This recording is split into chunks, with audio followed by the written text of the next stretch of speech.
Let's talk about the other small topic you decided to take on, free will. And you come down on the side that there is. Yeah, I figured I mean, there's reams written on this topic in itself, and it's hugely contentious and furiously argued.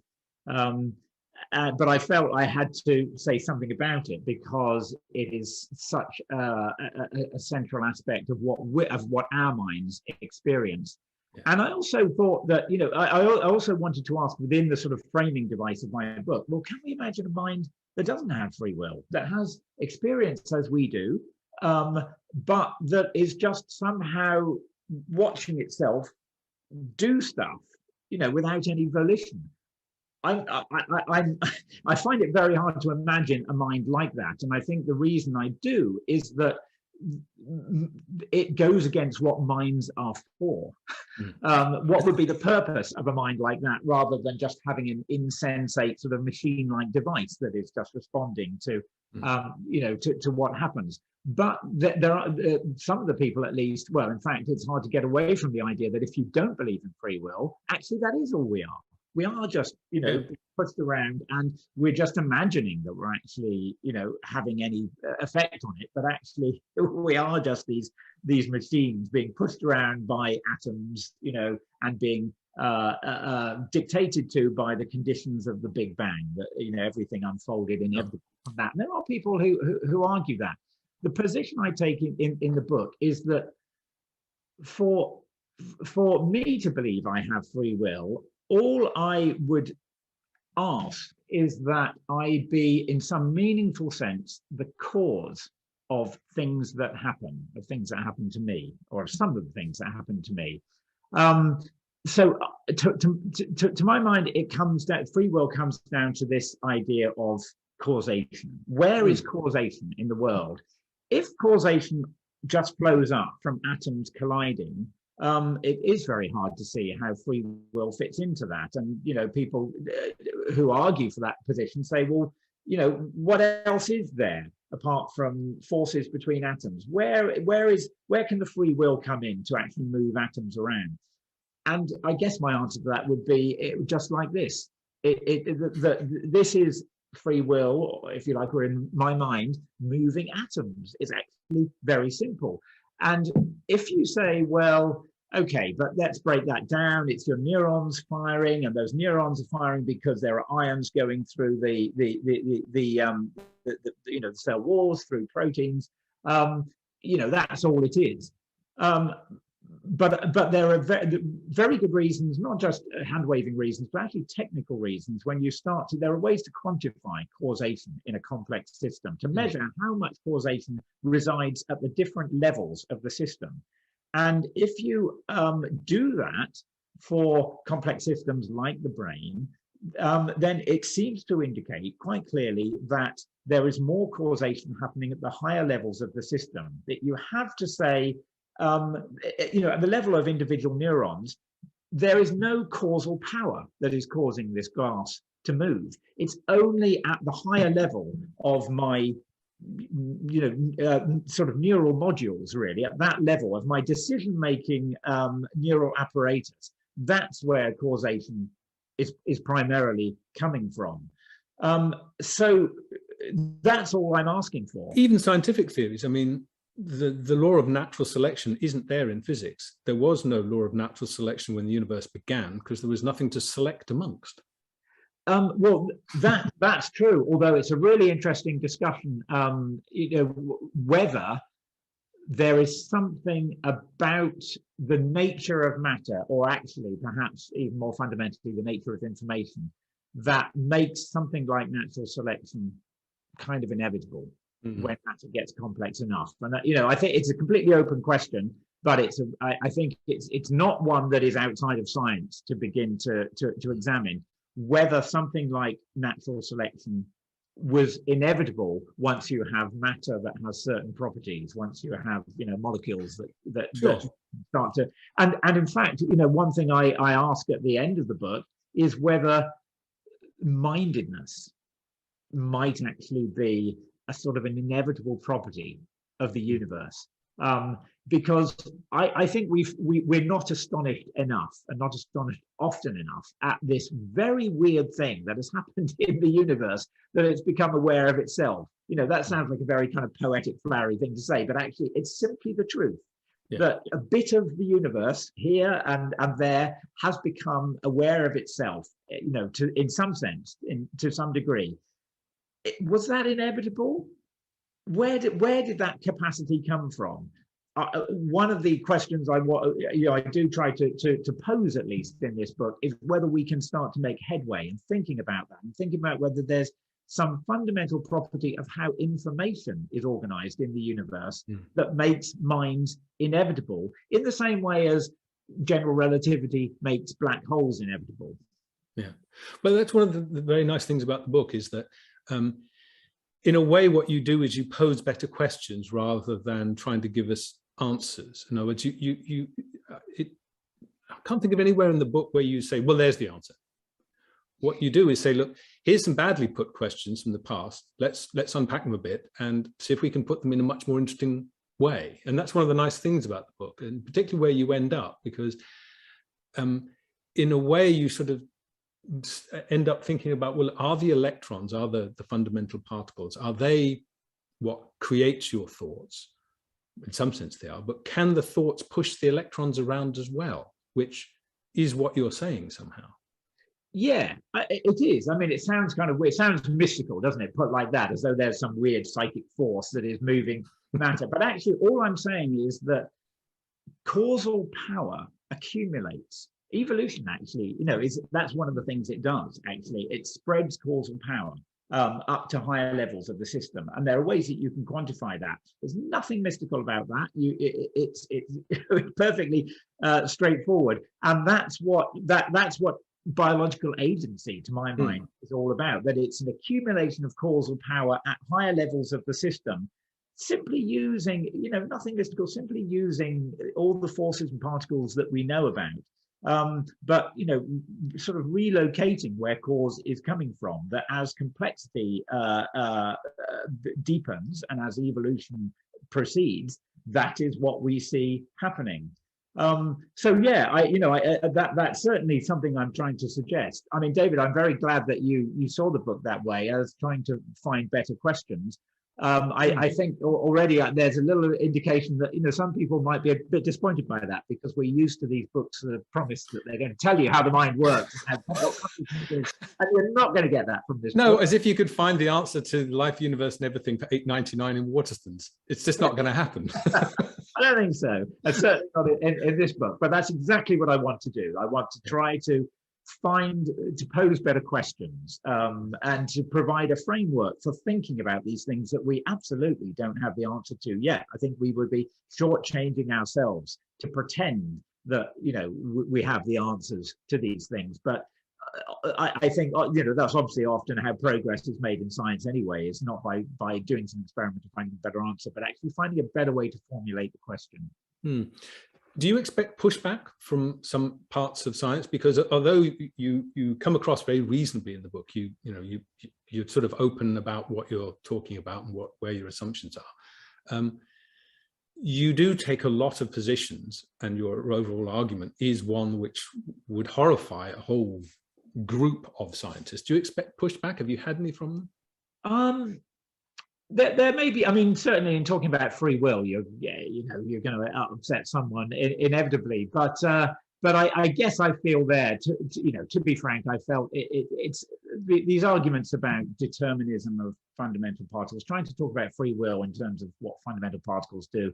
It's really a dead end. It's really time to leave that behind. That kind of it goes back to Pierre-Simon Laplace in the 18th century, that if we knew where all the particles are, we can predict the future. We've moved on from that. Actually, the interesting questions to ask there are about the neurobiology of volition. That's what I'm saying. That it's let's actually pose some questions that are meaningful in that sphere, which is about how does volition work? How does our decision making work? So there may be some pushback there, but I think elsewhere, what I've really tried to do, I have a chapter on consciousness, but what I've really tried to do is to give a sense of the ways people are thinking about consciousness, and not to take a view. I don't think I couldn't take a view. You know, as far as I can see at the moment, we simply don't have the data, the experiments to distinguish between different views of consciousness. But I think a lot of the theories that have been put forward are interesting, and they, you know, provide a window on that question. So let's be pluralist at this point until we have, you know, until the data is in. And I think, you know, I would hope in terms of what I say about, I mean, you know, another controversial possibly area is where I talk about plant neurobiology and biopsychism. So there are serious scientists now who argue that plants have something like sentience. Even some argue they might experience something like pain. So it's like something to be a dandelion. Yeah, absolutely. And it's probably not like very much, but it's like something. It's not the same. Being dandelion is not the same as being a stone. And to that degree, I think that's true, actually. I think that living things are, you know, there's something qualitatively different about them. Whether that qualitative difference requires you to invoke some kind of mind for everything that is alive, that's basically the biopsychist position, I'm agnostic about, but I think it's an interesting question to ask if it means that you can start to formulate, you know, hypotheses, testable questions about that. And I think for that reason, I welcome plant neurobiology and biopsychism, you know, if it's a productive way of thinking about things, even if we end up thinking, well, actually, it doesn't mean very much to say that bacterium has a mind. What it does, what I think it is meaningful to say is that life itself is probably best seen as a cognitive process. So leaving aside questions of sentience, thinking about it as a cognitive process rather than as a machine-like process, I think is a far more fertile way to talk about biology in general. Yes, but I mean, you say you know, you're quite open and about looking at different things, but you do take two very strong views, which is one, there is consciousness. The idea that consciousness is just is an illusion, and you think free will is not an illusion either. Do you think we've left behind that worldview? Because it's not that long ago where you couldn't say either of those two things without being told that you were just some rampantly anti-scientific hippie. Do you think we've left that behind now? And if we have, it's happened quite quickly. Yeah.